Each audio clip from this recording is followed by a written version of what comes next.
성부와 성자와 성령의 이름으로 말씀드립니다. 편히 앉으십시오. 잠시 기도하겠습니다. 하나님, 주님의 말씀이 선포될 때 오로지 순종으로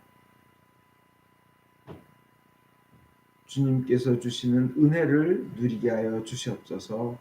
예수님 이름으로 기도하였습니다. 아멘. 참된 회개란 우리 사순절에는 회개를 많이 강조합니다. 정결한 삶, 거룩한 삶, 경건한 삶, 하나님께 돌아가는 삶 하면서 1단계로 회개를 많이 강조합니다. 참된 회개란 하나님을 내 인생의 첫 자리에 놓고 내 목표로 놓고 첫째로 놓고 그분에게 나아가는 것입니다. 그분에게 나아가는 것입니다. 회개에는 크게 나눠서 두 가지의 단계가 있습니다. 첫 번째로 기본 단계와 그 다음에 정말 하나님이 원하시는 상급 단계, 그 다음 단계가 있습니다. 기본 단계의 회개라는 것은 우선 자책하는 겁니다. 죄책감을 느끼는 겁니다. 그리고 후회하는 겁니다. 다시는 그 죄를 짓지 않겠다고 결심하는 겁니다. 이거 반드시 있어야 됩니다. 훌륭합니다. 이것 없이 두 번째 단계로 나 은혜 입었다, 하나님 좋으시다 이것만 있으면 마치 목욕탕에 가가지고 때는 안 씻고 물만 잔뜩 묻히고 나오는 것과 같습니다. 1단계 이거 아주 중요합니다. 다시는 짓지 않겠다고 결심하고 죄가 얼마나 심각한 건지 느끼고 구약에 그러잖아요. 그 자기 죄 용서받을 때 속죄 제사 드릴 때 그 양이건 소금 끌고 와서 누가 죽입니까? 그 양이나 소에 자기 죄를 얹혀놓고요. 이렇게 얹혀놓고 죄를 전가시킨 다음에 그 양이나 소를 죽일 때 얼마나 힘들게 죽이고 그 본인이 죽여요. 사제가 죽이는 게 아닙니다. 제사장이 죽이는 게 아니죠. 근데 이게 끌고 온 사람이 전문 도살자가 아니기 때문에 그냥 잘못 심장도 찌르고 잘못 미간도 찌르고 동맥도 잘못 끊고 그러면서 서로 괴로워하는데 짐승도 왜냐하면 그거 죄기 때문에 그런 겁니다. 첫째 단계에서 죄가 얼마나 막중하고 심각한 것인가를 알게 하는 겁니다. 그래서 피는 오직 튀겨요. 그렇게 제사를 드리면서 그 피가 튀면서 야 이건 내 죄가 이렇게 심각하구나. 그 다음에 가죽 벗기고 각 뜨는 거 누가 해요? 또 본인이 하는 거예요. 정말 1단계 이거 중요합니다. 근데 이것으로는 부족합니다. 그 다음 단계의 회개가 있어야 됩니다. 윗단계입니다. 그건 뭐냐요? 하나님께서 원하시는 겁니다. 그거는 하나님께로 향하는 겁니다. 마치 탕자처럼 아버지를 믿고 그러나 겸손한 자세로 돌아가는 겁니다. 그 탕자가 그러죠. 제가 하늘과 아버지께 죄를 지었습니다. 이제 저는 감히 아버지의 아들이라고 할 자격이 없으니 저를 품꾼이라도 써주십시오. 일용 그냥 그 시간 한 시간에 얼마 이런 품꾼으로 써주십시오. 이렇게 아버지께 돌아가는 게 중요한 겁니다. 베드로도 그렇습니다. 베드로는 주님이 돌아가시기 전에 뭐라 그랬어요? 주님이 감옥에 가시면 저도 가겠고 주님이 돌아가시면 저도 같이 죽어도 좋습니다. 그랬잖아요. 그러던 사람이 주님이 막상 재판 받으실 때는 뭐 했어요? 나 저 사람 모른다고. 내가 거짓말이라면 1000벌이라도 받겠다고 막 맹세까지 했대요. 맹세까지. 그렇게 배신을 했지만 나중에 부활하신 주님, 저분이 주님이시다 이 소리를 듣자마자 요한복음 21장 7절에 예수의 사랑을 받던 제자가 베드로에게 저분은 주님이십니다 하고 말하자마자 주님이시란 말을 듣자마자 옷을 벗고 있던 시몬 베드로는 몸에 옷만 걸치고 그냥 물속에 뛰어들어가는 겁니다. 주님, 예수님 하고 뛰어들어간 그 자세가 중요합니다. 혼자 울고 혼자 자책하고 혼자 뒤집었으면요 1단계에서 끝나면 가룟 유다가 됩니다. 하나님은 결코 그렇게 되길 원하지 않으십니다. 유다는 자기만 바라보고 자기 자책만 바라보고 있다 보니까 자살해야 됐습니다. 그러나 주님의 크심과 좋으심을 바라보면 그러면 이 베드로처럼 뛰어가야 되는 겁니다. 베드로도 자기가 주님을 배신했을 때 얼마나 나가서 슬피 울었어요. 닭이 3번 우니까. 그러나 그것으로 끝나지 않는 것이 중요합니다. 이것이 참된 회개고 이것이 하나님이 원하는 회개입니다. 하나님의 좋으심을 바라보고 그분의 뜻대로 살겠다. 그분 앞으로 나가겠다 하는 겁니다. 그렇다면 우리 현세에서는 무엇을 어떻게 해야 할까요? 특히 사순절 기간 동안 집중적으로 실천해야 할 것을 아주 많지만 3가지만 간단하게 생각해 보겠습니다. 첫째, 하나님을 내 삶의 모든 것 위에 첫째 자리로 모시는 것입니다. 비록 부족합니다. 감정도 부족하고 생각도 오만 생각 다 들고 하지만 주님을 내 삶의 첫째 자리로 모시려고 몸부림치는 겁니다. 은혜 달라고 기도하는 겁니다. 그렇게 해달라고. 가장 귀한 시간을 하나님 앞에 바칩니다. 가장 귀한 것을 하나님께 바칩니다.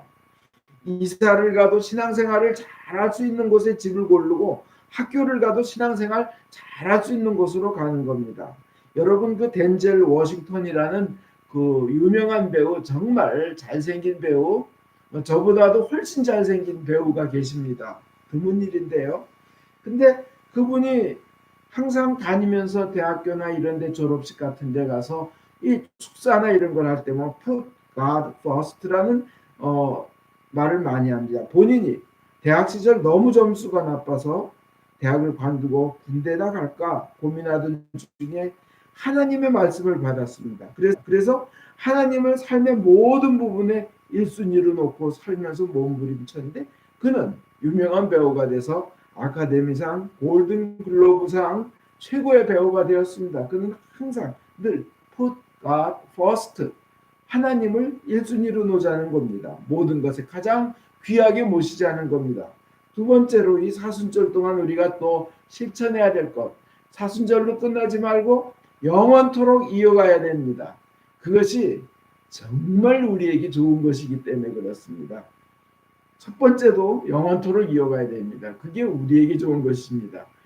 하나님에 대한 믿음을 삶의 첫 자리에 놓고 확신한 것입니다. 아까는 하나님을 1번은 하나님을 가장 귀하게 모시고 그분에 대한 믿음, 그분에 대한 확신, 그분에 대한 신뢰, 이 믿음을 1순위에 놓는 것입니다. 오늘 독서에 아브라함 믿음에 대해서 말합니다. 절망적일 때도 희망을 놓지 않았어요. 하나님을 귀하게 여기기도 했지만 그분에 대한 확신이 확실했습니다. 주님께서 말씀하셨잖아요. 하나님께서 아브라함에게 번성하리라, 만민의 조상이 되리라. 그는 그 말을 믿었어요. 일독서대로 죽은 자를 살리시고 없는 것을 있게 만드시는 분이 하나님이시란 걸 믿었어요. 그분에 대한 신뢰, 그분의 말씀에 대한 신뢰, 그분에 대한 확신, 그분 끝까지 인도하시리라. 그래서 오늘 일독서 말씀대로 하나님의 약속을 믿고 의심하지 않았다고 되어 있습니다. 오히려 절망 속에 더욱 굳게 믿었다고 했습니다. 하나님을 찬양하였다고 되어 있습니다. 절망 속에 오히려. 그리고 본인이 100세가 돼서 아무 후손을 볼 수 있는 그런 능력이 없지만 하나님께서 약속하신 것을 능히 이루어 주시리라고 확신하였습니다. 아내도 너무 나이가 들어서 아기를 가질 수가 없지만 더욱 굳게 믿었습니다. 그래서 그는 100세에 애를 얻게 된 거죠. 그 귀한 이삭을 얻게 된 겁니다. 그러면 하나님께서 그것으로 끝난 게 아니라 거기에 더 큰 축복을 주십니다. 가장 큰 축복, 너는 의롭다 하는 거예요. 칭의. 하나님을 하나님으로 모신 겁니다. 너는 믿었기 때문에 의롭다는 거예요. 하나님이 얼마나 대단하신 분이신지를 믿었기 때문에 의롭다는 거예요. 하나님이 얼마나 좋으신 분인지 믿었기 때문에 의롭다는 겁니다. 그분이 율법을 지키지도 않았고 얼마나 인간적인 약점이 많은지 몰라요. 그러나 우리 성경에 보면 그 많은 위인들 보면 참 대부분이요. 너무나 인간적인 죄가 많고 인간적인 허물이 많고 인간적인 그 약점과 나약함이 너무 많은 사람들입니다. 그런 많은 죄 많고 허물 많고 약한 사람들이 하나님의 은혜를 받아 축복받은 얘기로 성경은 가득합니다. 그 의롭다고 인정받은 거 외에 부록으로 아펜딕스, 천부물이 따라오는 게 있습니다. 뭐냐? 축복이 되는 축복. 축복의 근원이 되는 축복을 받습니다. 창세기 22장 18절에 네가 이렇게 내 말을 들었기 때문에 세상 만민이 내 후손의 덕을 입을 것이다. 네가 축복의 근원이 되리라는 축복의 근원이 되는 그 축복을 받은 거예요. 그죠? 본인도 의롭다함을 받. 두 번째로 자식의 축복 받았습니다. 순종하는 자식을 두었어요. 아버지를 신뢰하고 믿는 자식의 축복입니다. 이 이삭을 데리고 갔을 때요, 모리아 산에 올라서 제사를 드리려고 할 때 제물로 그 하나밖에 없는 백세 아들, 얼마나 귀한 아들이에요. 그걸 제물로 바치려고 그랬을 때요, 생각해 보세요. 114세예요. 아들은 14살이에요. 그 노인네 나 싫어 밀고 도망가 버리면 돼요. 근데 아들은 아버지를 믿었어요. 대단한 거 아니에요? 하나님께서, 인도하신 하나님께서, 백세의 아들을 주신 하나님께서 오직 차례 주시려고 그냥 꽁꽁 끼고 제물이 되었습니다. 생각해 보십시오. 창세기 22장 9절에 아브라함은 거기에 제단을 쌓고 장작을 얹어 놓은다. 그 불로 태우는 거예요, 아들을. 다음 아들 이삭을 묶어 제단 장작더미 위에 올려놓았다. 근데 아들은 순종한 거예요. 어마어마한 일이죠. 정말 좋은 자식 두신 거예요. 그죠? 아브라함이요. 그 다음에 세 번째로 좋은 아내, 가정의 축복을 얻은 겁니다. 얼마나 아브라함이 인간적인 부족함이 많았어요. 그 어르신 할아버지의 그 약점을 제가 뭐 다 말하고 싶지는 않으니까 창세기 잘 읽으셔가지고 와, 약점 많으셨네 할아버지. 한번 그러면서 보세요. 근데 아내 사라는 끝까지 남편을 신뢰하고 나의 주여하고 불러요. 나의 주님, my lord 하고. 가정에 좋은 아내와 행복한 가정에 그 축복을 받습니다. 네 번째로 기적의 축복을 받습니다. 100세에 애를 낳는 건 기적이에요. 그죠? 100세에 애를 낳는 기적의 축복을 받습니다. 창세기 21장 5절에 아브라함의 아들 이삭을 얻은 것은 100살이 된 해였다고 그래요.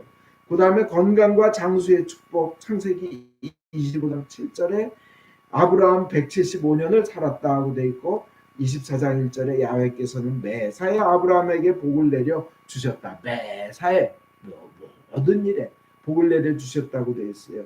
그 다음에 6번째 축복으로 그 재물의 축복을 받았습니다. 창세기 13장 1절에 아브라함은 가축과 은과 금을 많이 가진 큰 부자가 되었다.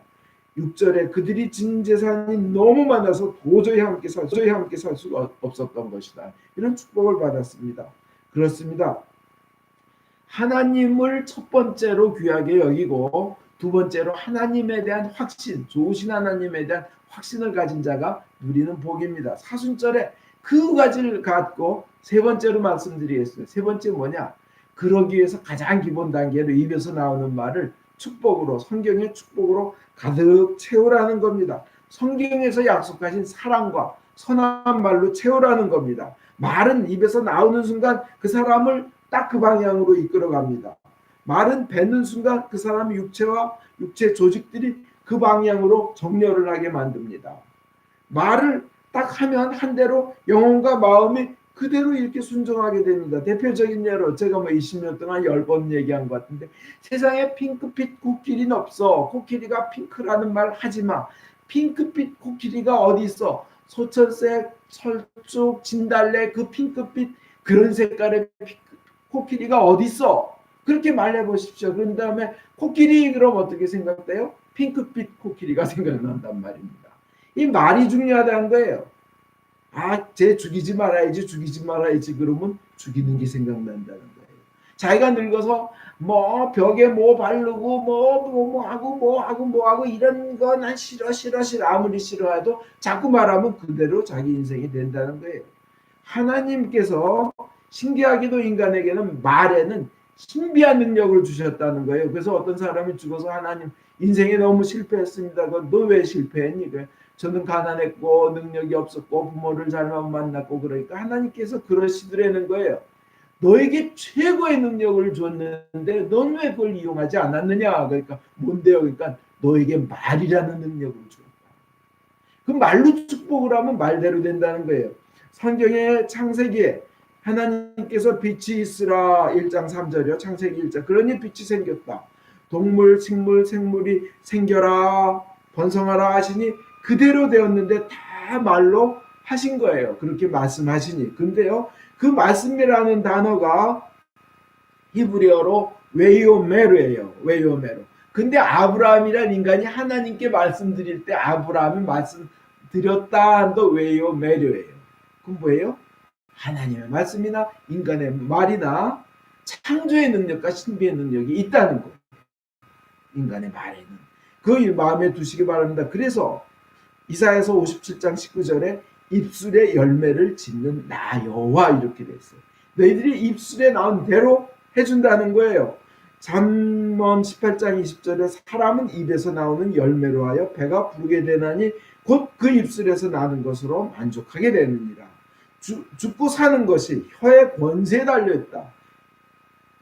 그 혀의 열매를 먹게 되리라는 겁니다. 그리고 민수기 14장 28절에 하나님이 그래 내 삶을 두고 맹세해 하나님의 생명을 두고 맹세한대요.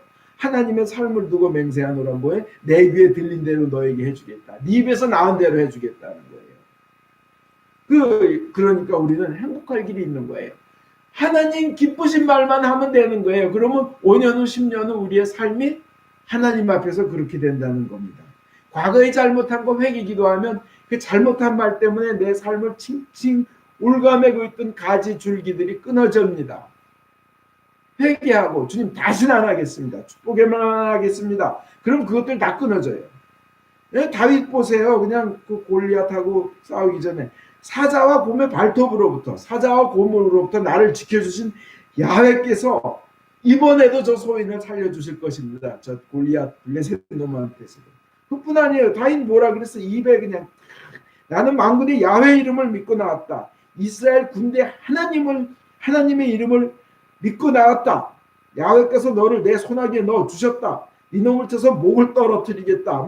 막 그런 다음에 이스라엘이 모시는 하나님이 어떤 분이신지 천하에 알리겠다. 하나님이 네 놈을 우리 손에 넘겨주실 것이다. 입에 축복과 승리와 영광과 이게 들어있는 거예요. 그러니까 이기는 거예요. 네 놈을 우리 손에 넘겨주실 것이다. 입에 축복과 승리와 영광과 이게 들어있는 거예요. 그러니까 이기는 거예요. 제가 이제 장혜영 사모님의 그 간증을 이렇게 접할 기회가 있었는데 아기를 낳았는데 사모님이요 미숙아였어요. 그래서 인큐베이터에서 애가 자라야 됐어요. 그 애가 자라면서 너무 병치레가 많았어요. 얼마나 하나님 앞에서 무릎을 꿇고 기도했겠어요.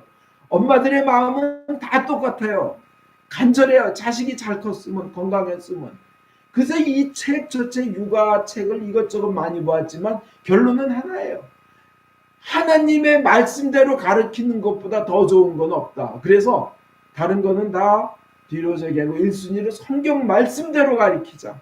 한번 성경 말씀대로 키워보자 해가지고 애를 중학교도 중퇴시키고요. 그 약한 애를 공부를 시켰어요. 하나님 말씀대로 성경을 외우게 하고 성경을 따르게 했어요.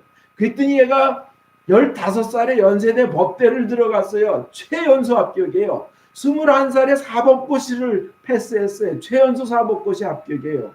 근데 그분의 간증 중에 아주 중요한 부분이 있는데 말에 관한 것이었어요. 자녀들이 그 정체감, 아이덴티티, 자기의 그 정체를 완전히 그것이 제대로 형성되기를 만약 여러분이 원한다면 자녀들 앞에서 남편 욕하지 말고 부인 욕하지 말고 식구들 욕하지 말고 비판하지 말라는 거예요. 오직 좋은 것은 서로 칭찬하고 부족한 부분은 중보기도 그들을 위해서 기도하라는 거예요. 신앙 좋기 위해서라면 교회에 대해서도 그렇게 원하고 학교에 가서 공부를 잘하기 원하면 학교에 대해서도 그렇다는 거예요. 그건 말에 대한 얘기 아니겠어요? 근데 좋은 결과를 얻었잖아요. 결론 내리겠습니다. 여러분 사순절 동안 하나님을 삶에 가장 귀하게 모셔야 됩니다. 1순위로 놓고 모시기 바랍니다. 그리고 사순절 동안 하나님에 대한 확신, 신뢰, 그 믿음을 1순위로 삼기 바랍니다. 그리고 특히 기본적으로 입에서 모든 나오는 말들을 성경에 하나님께서 약속하신 선함과 사랑에 대한 확신의 사순절들을 고백하시는 사순절 되기를 주 예수 그리스도 이름으로 축원드립니다. 아멘.